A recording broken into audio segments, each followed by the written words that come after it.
শুভ দুপুর, আসসালামু আলাইকুম। আজকে আমি রান্না করব রোস্ট। রান্না করার জন্য প্রথমে আমি একটু পেঁয়াজ দিয়ে দিচ্ছি। পেঁয়াজটা ভেজে নিচ্ছি।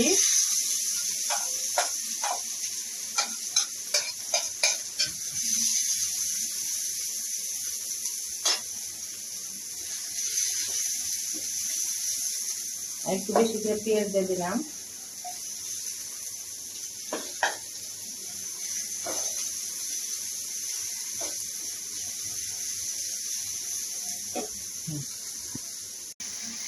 এখন দেখেন আমার রোস্টের মাংস যে পেঁয়াজ আর মশলা কষানো সেটা হয়ে গেছে। এর সাথে আমি একটু দিয়ে দিচ্ছি টমেটো সসটা আমি দিয়ে দিচ্ছি।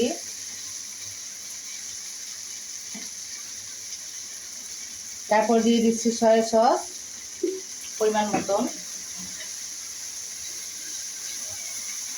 এবং টমেটো সস, সয়া সস বিভিন্ন মশলার সাথে, রোস্টের মাংসের মশলার সাথে আমি অ্যাড করে দিলাম।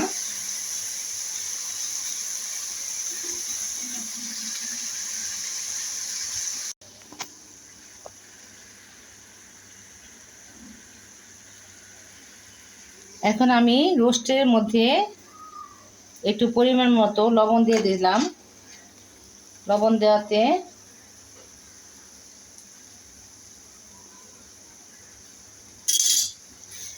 এর সাথে মিক্সড করেছি আমি একটু হালকা দই। রোস্টের মধ্যে একটু দই দিয়েছি এবং গুঁড়া দুধ, পাউডারের যে গুঁড়া দুধ সেটা মিক্সড করাতে আমাদের কালারটা সাদা হয়ে গেছে। দেখেন, এখন আমি এর সাথে দই ইউজ করেছি, আদা মশলা সব মিক্সড করেছি এবং দিয়েছি গুঁড়া দুধের সাথে রোস্টের মশলা মিক্সড করেছি। এখন আমি এই যে রোস্টগুলো ভাজা করে রেখেছি আমি রোস্টগুলো দিয়ে দিচ্ছি।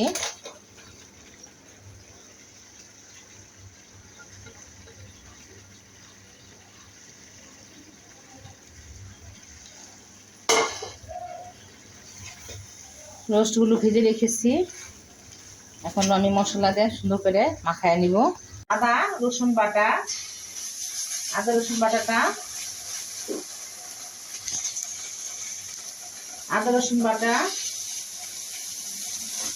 তার সাথে দিয়ে দিচ্ছি আমার রোস্টে যে মশলা, বিভিন্ন মশলা যে সেগুলো আমি একবারে এখানে মিশ্রণ করে রেখেছি। রোস্টের মশলাটা দিয়ে দিলাম। একটু কাঁচা লঙ্কাটা আমি আগেই দিয়ে দিই যাতে ঝালটা সুন্দর সাদা সাদা হয়।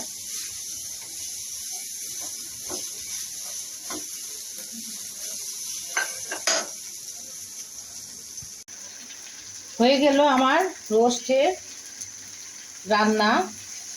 রোস্ট কষানো হয়ে গেছে, দেখেন সুন্দর হয়ে গেছে রোস্ট কষানো। আমি এর মধ্যে এখন একটু জিরা ভাজি করে রেখেছি, অল্প একটু জিরা ভাজি ফাঁকি দিয়ে দিচ্ছি। রোস্টটা সুন্দর একটু ফ্লেভার হওয়ার জন্য।